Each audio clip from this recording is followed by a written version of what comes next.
Je reviens je viens de passer 8 jours en Ukraine là, et j'ai accompagné des volontaires français. C'est-à-dire que vous savez, il y a un certain nombre. Il y a eu un appel au début du président Zelensky qui a demandé à des volontaires internationaux qui avaient des expériences de combat. Et donc j'ai accompagné 3 Français, dont un qui a déjà été militaire avant, et 2 qui avaient combattu ensemble au Rojava avec les Kurdes contre Daesh. Donc des gens qui avaient des expériences militaires.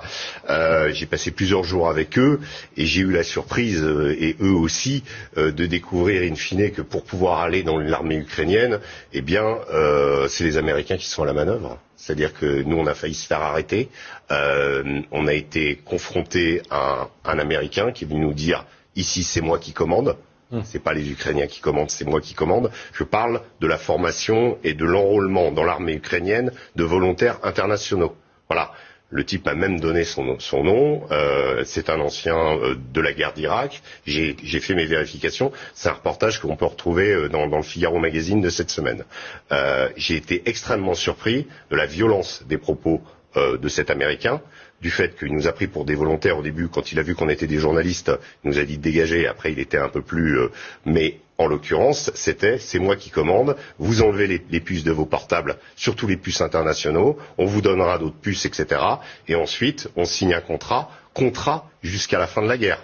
Et qui est à la manœuvre? Eh ben, ce sont les Américains. Je l'ai vu de mes yeux vus. C'est pas, alors, ce n'est pas l'armée américaine officiellement. J'ai compris. Évidemment, vous comprenez. On va pas le dire.